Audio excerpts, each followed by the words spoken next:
Welcome to the Shadow Radio Podcast here on Radio Retropolis. Tonight, a man who embezzled $2 million from his bank fakes his death and hides out on a secluded island off the coast of Nova Scotia. The Shadow has figured it out and heads out to find him. This is called Black Rock from November 13th, 1938, here on Radio Retropolis. The Shadow, mysterious character who aids those in distress and helps the forces of law and order, is in reality Lamont Cranston, wealthy young man about town. Cranston's friend and companion, the lovely Margot Lane, is the only person who knows to whom the unseen voice belongs. The only one who knows the true identity of that master of other people's minds, the Shadow. Today's story, Black Rock.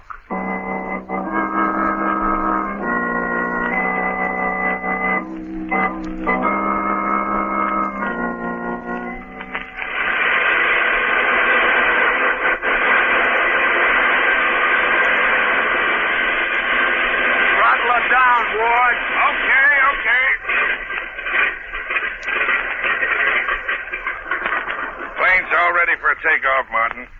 And what a takeoff. Right straight to a watery grave. She only knew it. Listen, Ward, you better not let Burkett hear you shooting off your mouth like that. I ain't scared of that swindler.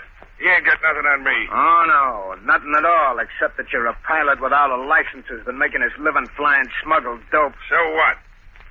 Don't think I can't see what goes on. I know that Burkett swindled his stockholders out of $2 million. And now he's skipping in this plane. Well, what if he is? You're getting paid plenty, ain't you? Sure. Oh, hello, Mr. Burkett. Is the plane ready to take off? Yeah. He's fueled to the limits. Fly 1,500 miles if necessary. The supplies are all loaded, too, boss. Well, you know our course. We're heading for Nova Scotia. Yeah. Mr. Burkett. Harvey, what are you doing here? I followed you. Yes? Where are you going, Mr. Burkett? Well, what's that to you, Harvey? I happen to know that you're absconding with the company's funds. Now, see here, Harvey. Mr. Burkett, you can't do this. Think what will happen to me, to the stockholders, everyone. Harvey, I'm not running out on you. You don't know what you're saying. I do know what I'm saying. I know that in that suitcase you have $2 million of the company's funds. You made me president, and I'm responsible for those funds. I'll be ruined. Ruined, do you hear? Now give me back that money. Let go of that bag, Harvey. Give it to me, I say. You're stealing the company's money. What? Martin, take care of him, will you? Give me that. Listen, punk, shut up. I won't. I want that money. I want that money. Give it to him, Martin. That'll stop that. Nice work, Martin. Throw him out of the plane. Okay. All right. Now, let's get out of here. So you cleaned out your company, huh, Burkett? Robbed your poor, dear, trusting stockholders. You're not supposed to know about this, Ward. Oh, no? Not even the $2 million you got salted in that suitcase? You were hired to pilot this plane, and that's all. So get the plane off the ground. Okay. As long as I get my cut. Don't worry, Ward. You'll get yours.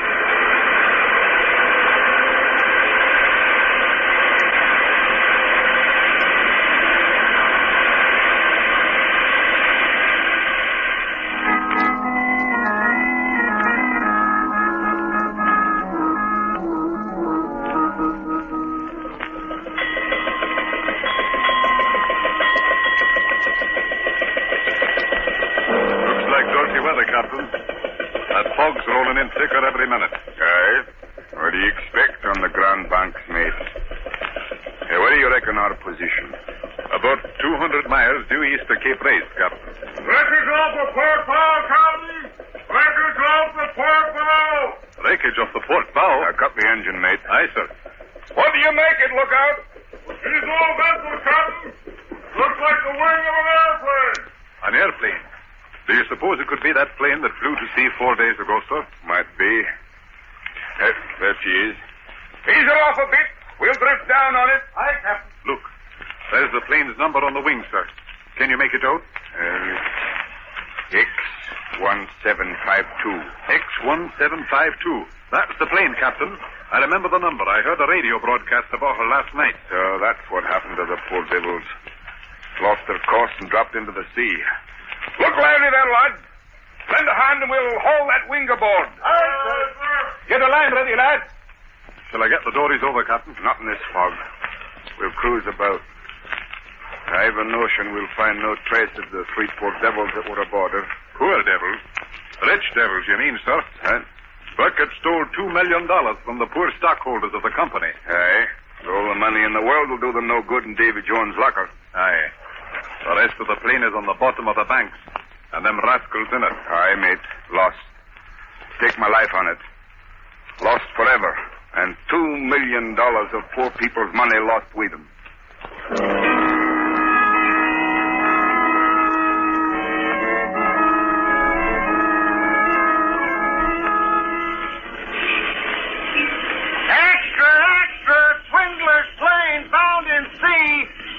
Companions believed drowned. Paper. Police seek Frank Harvey, missing company president for questioning. Extra.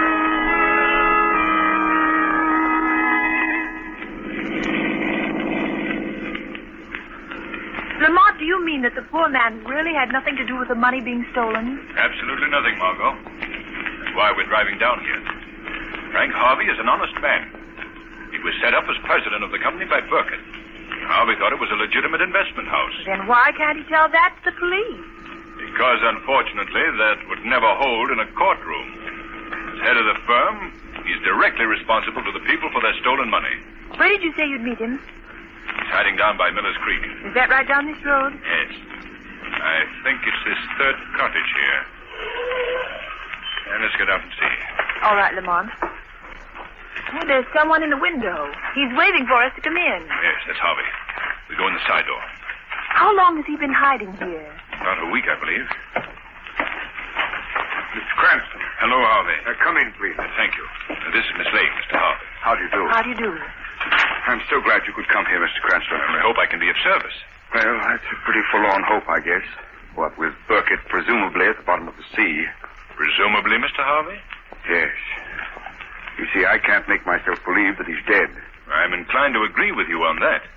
You are? Why, Lamont? Well, for one thing, Margot, their bodies were never found. Lamont, I don't like to be stubborn, but the Atlantic is a mighty big pond. Yes.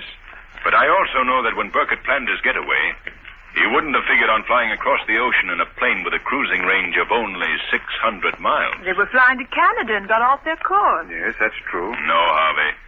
Ward, although crooked, was an excellent pilot. He was an expert navigator.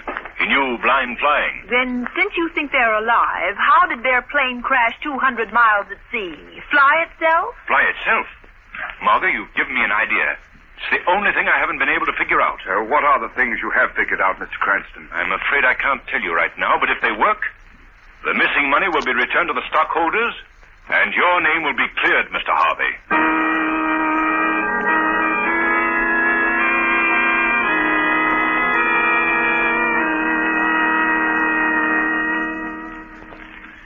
What do you expect to find at the airport at this time of night, Lamont?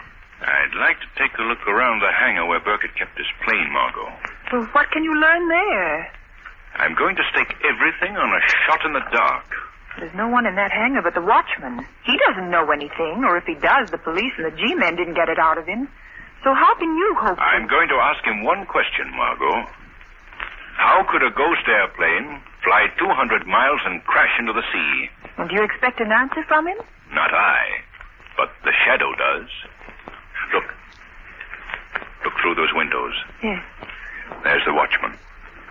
He's asleep. I won't wake him, Margot. It'll be easier for the hypnotic powers of the shadow to force his subconscious mind to answer the question. I'll wait out here, Lamont. In a few minutes, we'll know if Burkett really went to his death in the wrecked plane.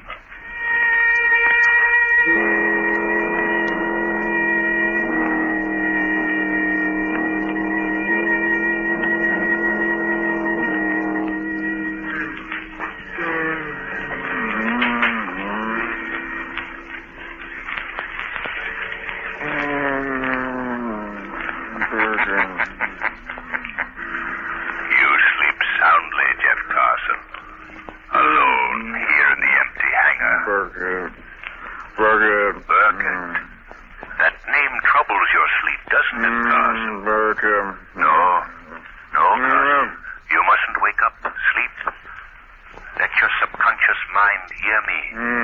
I am Burkett. Burkett. I am Burkett. Burkett. You are remembering, recalling the things I paid you to forget. Yes. I paid you, didn't I, Carson? Yes. You paid me $1,000. Why? Why did I pay you? So I wouldn't tell about the extra fuel tanks. Yes. Keep remembering, Carson. The automatic pilot. Sleep, Carson. Dream on. No, I won't tell anybody. I won't tell anybody about those long flights you took, Mr. Burkett. Where did I go on those trips, Carson? Remember now. Black Rock. No, I won't tell them. Why did I install an automatic pilot, Carson? Why? Supply. Black Rock. 1,000 miles and land. And then Ward was to take the ship up and set the automatic pilot and bail out. So that's it. A ghost plane flown by a robot pilot cruising seaward until his gas ran out. Yeah. Where is Black Rock, Carson? Where is Black Rock? Black Rock is 25 miles off the coast. Wait. What am I saying? Who's that?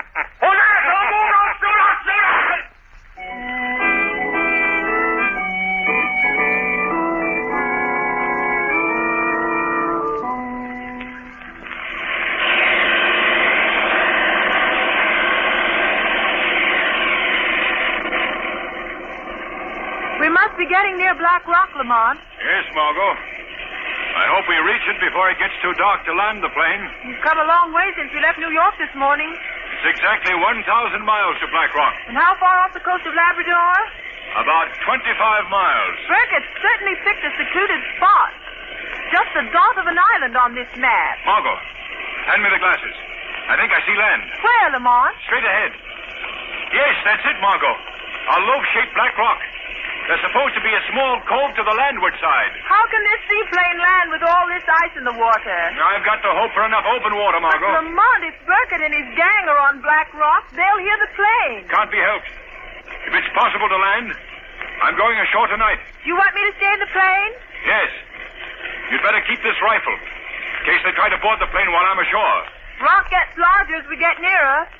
How will you find them? They may hide until we go. The shadow will find them, Margot. There can't be many places to hide. I don't see a sign of life, not even a hut or a tent. According to explorers' reports, there are several large sea caves.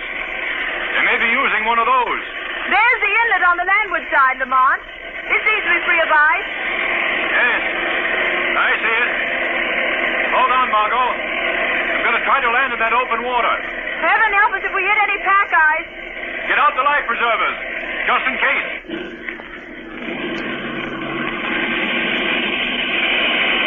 We'd freeze to death in that water. Steady. This is it. You made it, Lamont. You made it. Yes. And now the shadow must do the rest.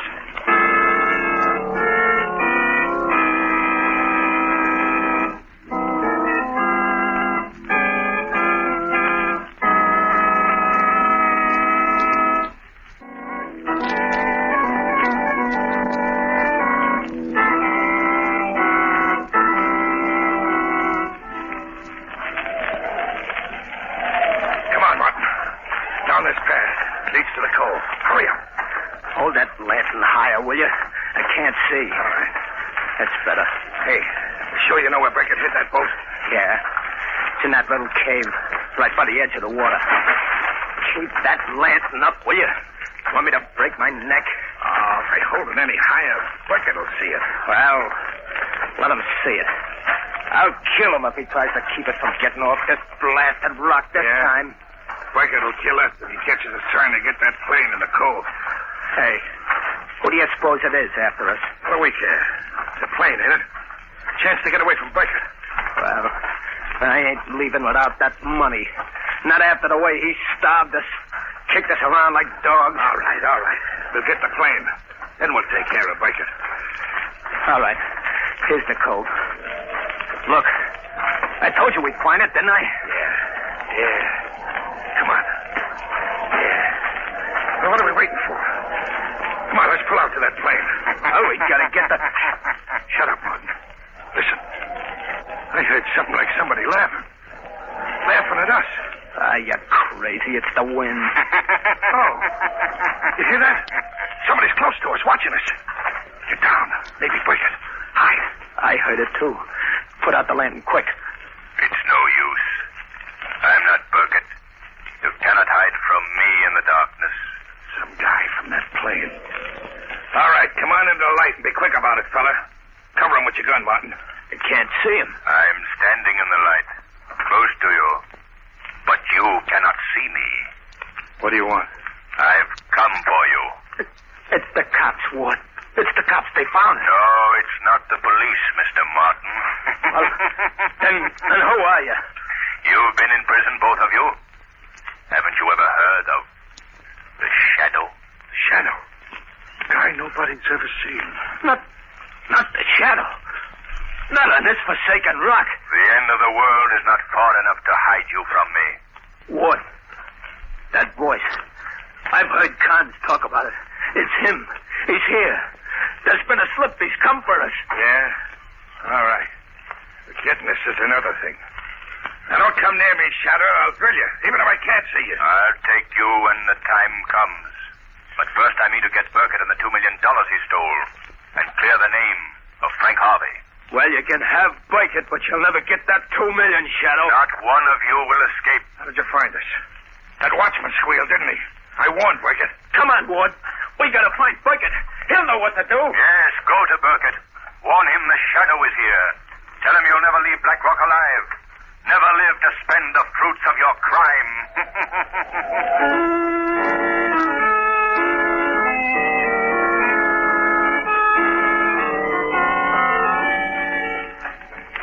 Burkett! Hey, Burkett! Burkett! Are you here in the cave? What is the matter with you, Martin? Where have you been? Been around at the cove, watching that plane. Do you know who was in it? Yes, of course I know. Just a girl.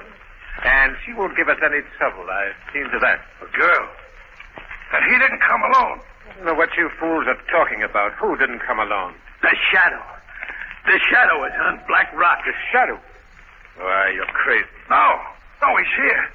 He said we'd never leave the island alive. Oh, how did the Shadow know that we didn't perish for the plane? That watchman at the airport must have squealed. So the Shadow trailed us 1,000 miles to this forsaken hideaway and played right into our hands. What's so funny? What do you mean?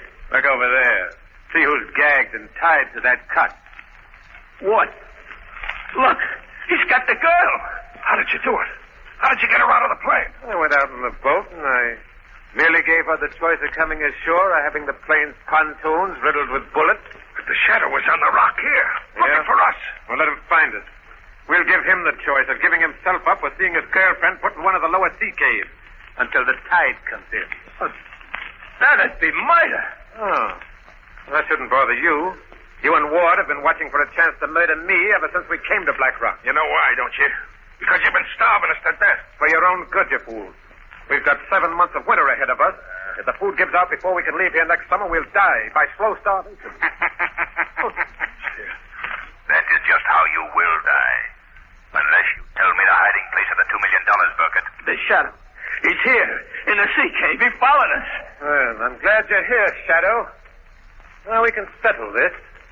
I'll make a bargain with you. The Shadow doesn't bargain with criminals, Burkett. I've got the girl who came with you. There she is. Look at her. I'll give you 2 minutes to come out of the shadows and give yourself up. Give myself up to be murdered? Drowned in the lower sea caves? Oh, no, Burkett. You have no choice. We'll drown the girl. Burkett, listen to me. Would you have the murder of an innocent girl on your conscience in your last days and hours when you are slowly starving to death on this barren island? You can't scare us, Shadow. We've plenty of food. You had plenty of food, Burkett. But look at it now. Look at the chests of food you have so carefully hoarded. Look at them. Burkett, look. Yeah? The locks are smashed. The chests have been opened. What? Burkett! Look! The flour! The dried meat! It's soap! Soap without kerosene. Look, this chest is the same. We can't eat it. But what about the canned stuff? The canned stuff, he couldn't spoil that. Get away from those cases, Martin. No, you don't. You're not going to keep what's left for yourself. I'm taking the rest of this food and I'm going to the mainland now. Put down that case, Martin. Put it down, I tell you. You ain't gonna starve me to death, you crooked rat. All right, Martin. You won't starve to death. No, you won't starve. Oh! Bucket, you didn't even give him a chance. You shot him in cold blood. You'll do the same to me if I let you. Don't be a fool, Ward. Put down that gun. Now, listen, there's enough food for us, and I need you. I couldn't stay here alone. I'd go crazy. There's only food enough for one man, Bucket. And I'm going to be that man. No, you don't, Ward. You wing me. Wing me, you devil. Go on, finish the job. Finish me. Better than starving to death. I had enough of that. Ward. Ward. I only meant to scare you. Ward is not dead, Burkett. Your bullet's in his shoulder. Shock. Hunger. That's all. Now, what kind of a bargain will you make? I make no bargains with you, Shadow. Remember, I've still got the girl. No, Burkett. She's gone. Look on the cot. Her ropes are cut. She's gone. Gone. You cut her loose. Yes. While you fought each other. If I could only see you. You'll never live to see another human face if you don't give yourself up. No. No, I've sacrificed everything for that $2 million, and I'll never give it up. You've got to give it up, Burkett. Do you want to stay here starving, freezing to death for nothing? Now, tell me, where have you hidden the money? No. No. Tell me, I say. Where's the money you stole from the thousands of poor and trusting people you betrayed? Oh, you'll never get it. They'll never get it. Burkett. Ward you, Martin you, but you don't seem to realize I have the power to make you obey me. Don't move, Burkett. That's it. Stare into space. Keep staring into the shadows. No. No. Drop that gun, Burkett. Drop that gun. Your fingers can't hold it. Can't hold it. Drop that gun. Drop it. Now, where have you hidden the money? Under the chest. You're a fool, Burkett. Like all criminals. You've told me what I want to know. Margot. Yes. Margot, take the ropes from the cot. Tie Burkett's hands behind him. He can't move. All right, Shadow. Hurry, Margot, hurry. Draw his hands behind his back. Tie them. Tight. Tight. Now, Margot, get out. Get back to the plane. Hurry. Hurry. No, Shadow. Shadow, don't. Don't leave me here to die. I'll give up the money. I'll go back and stand trial. Yes, Burkett, you'll give up the money that was never yours. You'll go back and stand trial, both you and Ward. I've wrecked your boats. You can't escape. And tomorrow, a Coast Guard cutter of the North Atlantic Ice Patrol will pick you up. They'll take you back to pay for your crimes.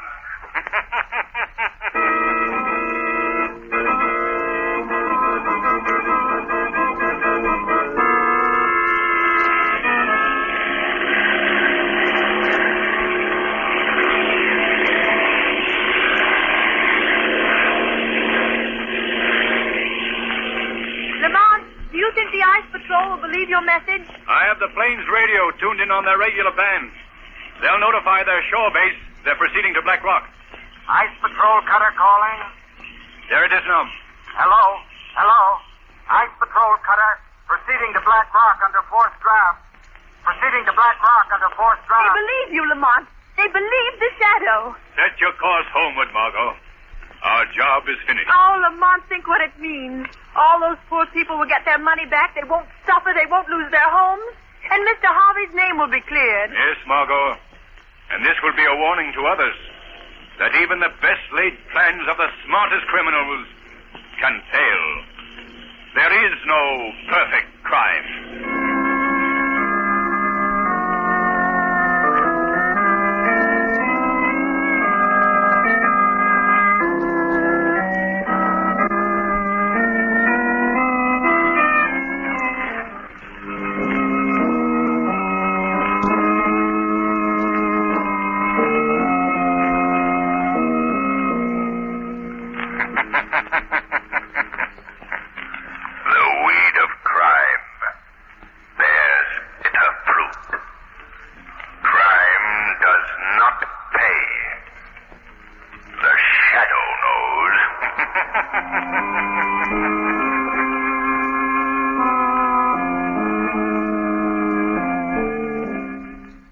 That was Black Rock on the Shadow Radio Podcast from November 13th, 1938 here on Radio Retropolis. For anyone that was missing Orson Welles as the Shadow, well, they must have been loving this episode, as I was, because Johnstone either directly or indirectly channeled Welles' shadow as mental manipulator, and in doing so, was absolutely brilliant. The difference here is that it's clear by vocal tone that Johnstone is really more of a physical actor, whereas Welles was someone who probably never really got in a fight, I would imagine. I would never see Welles in a big fist fight, for real. You imagine Welles to have grown up rather friendless and unpopular, and I don't mean that as a diss to Orson Welles. It just explains the talent later on. As a matter of fact, Welles started off as a child prodigy. And being a child prodigy means that he must have been quite lonely, because if you're that advanced, you can't relate to other children of your age. So what you do is you spend a lot of time creating master plans or great stories or characters because you have all the time in the world to do that. And for Welles, it clearly worked out very well, as we have seen. But he really wasn't a people person. He had very little patience for those who, couldn't match wits with him. Johnstone, on the other hand, played the Shadow with a degree of toughness that you hear in the voice, that you felt anyway, that if he couldn't sway you with his mind, he would force you through his physical strength. But this episode was one that I really, really enjoyed. Because even though this was what I would call a Wellesian-styled episode, Johnstone absolutely made it his own.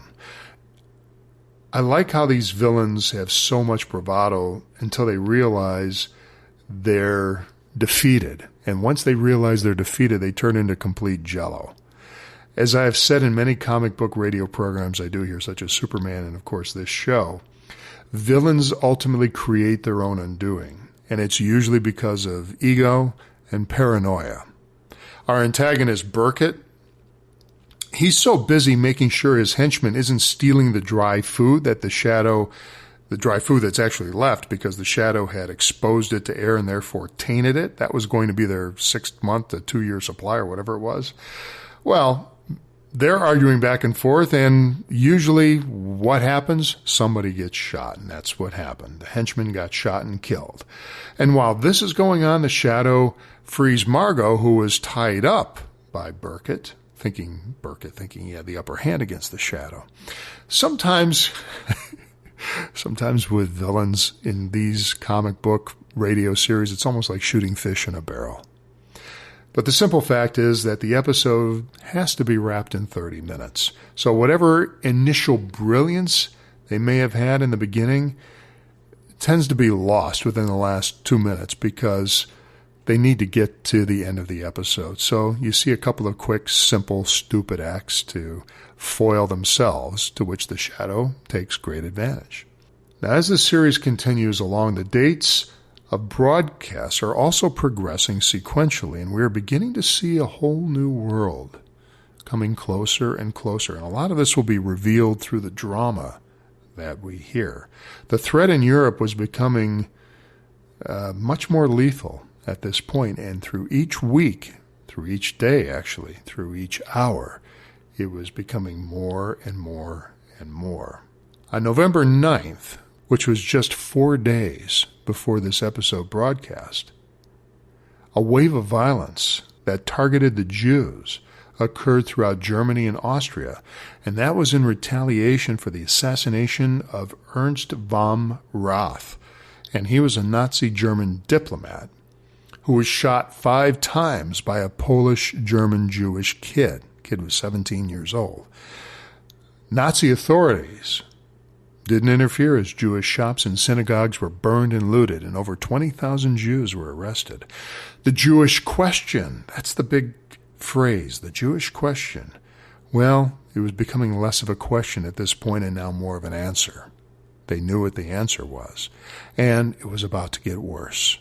A whole lot worse. But here in America, we were still dealing with our own problems with the Great Depression, first and foremost, working getting a job, taking care of family. The issue in Europe, it concerned us. We certainly sympathized, or empathized, I should say, with our European neighbors across the pond. But it wasn't America's problem. At least, not yet. It would become our problem just 3 years later, on December 7th, 1941. That was The Black Rock on the Shadow Radio podcast from November 13th, 1938, here on Radio Retropolis. Have a great night. This is Radio